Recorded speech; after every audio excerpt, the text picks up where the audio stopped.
He came to the icy land of the Arctic. Every day the first thing he did after waking up was come here to shovel snow. He would not stop until the black soil underneath was revealed. He would not even let go of a tiny white stone. And the reason for doing this was just to make the black look even more obvious here, because this was a huge SOS rescue sign. He had already been trapped in the Arctic for 3 years. The man repeated 3 things every day. The second thing was to come to the trap, to see today's harvest, because there was no bait. It was normal not to catch fish. It was reminding him to go do the third thing, which was to take the radio outside to search for a signal. And every time he had to change locations, because of geomagnetic interference. The range he could search was extremely limited. Perhaps only when the signal source came to him, the green light on the machine would turn on. This was the man's daily life. But besides facing the harsh Arctic environment, he also had to be on guard against the animals here. The next day he came to the trap like usual, but found the food box seemed to have been destroyed by something. The fish inside had also disappeared. The next second he saw a huge footprint nearby. He had to try to seize it. Sure enough, with his constant shaking, the green light lit up again. Then he looked around searching for the signal source. The next second a helicopter appeared in sight. When the man saw it, he quickly pulled out the smokestick he had prepared to call for rescue. Luckily this was the white Arctic, so the smoke became even more visible. They quickly spotted him. Seeing the plane turning around and flying toward him, he was overjoyed. It was the first time in 3 years he smiled.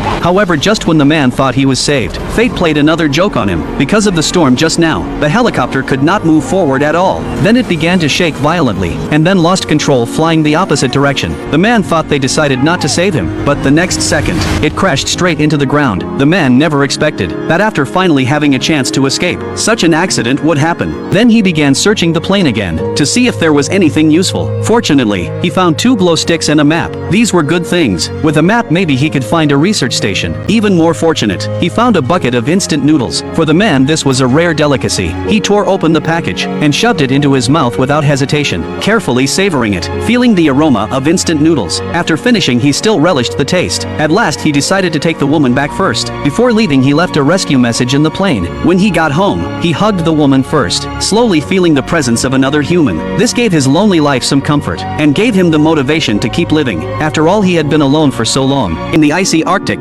these were luxuries. Just as he was about to search another place, he accidentally found a photo. Then he realized the woman and the pilot were husband and wife, and they had a newborn child. This made him feel even more guilty. Because of that guilt, he decided no matter what to take the woman alive out of the Arctic. Then he began planning a route on the map. Just then a trap outside went off. The man ran out immediately, seeing a big fish caught. This time he smiled, because now he had a lighter and a gas stove. He no longer had to eat raw salmon. Back home he cooked seafood instant noodles. He also did not know what dangers awaited them. Perhaps that polar bear was still watching them, because he had to bring the woman. Whenever facing steep slopes, he had to replan the route. This only made their journey longer, but no matter what he would not abandon the woman. At night, they looked for a cave to sleep in. Before entering, the man blocked the entrance with snow. This would prevent beasts from smelling them. Then he simply cooked boiled fish, but the woman still had not come out of her grief. Facing the food he handed her, she still would not eat. He had no choice but to give her some water. This method worked. Soon the polar bear fled. The 2 of them narrowly escaped. After driving the bear away, the man stood frozen in place, unable to recover from the fright. He knew the road was still long, and more dangers awaited them. Soon a new challenge appeared.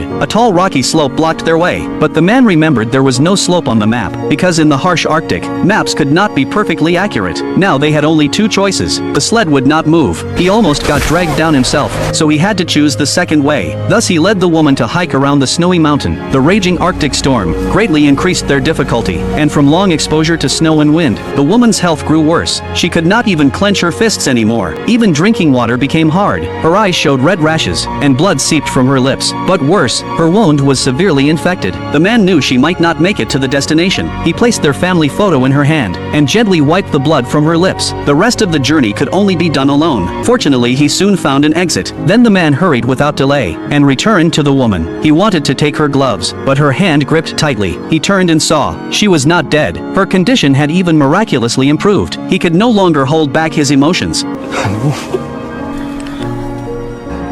I'm sorry. I'm sorry.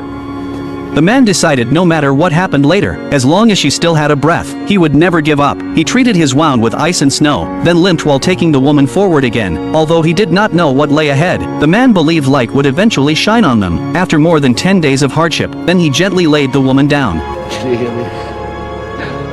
Can you hear me? Then he unwillingly lay down too. The two held each other tightly. The man did not regret, because to live, at least he tried. At the last moment of life, having a companion, he did not feel alone. Slowly he closed his eyes waiting for death. With the roar of a helicopter, the film ended here.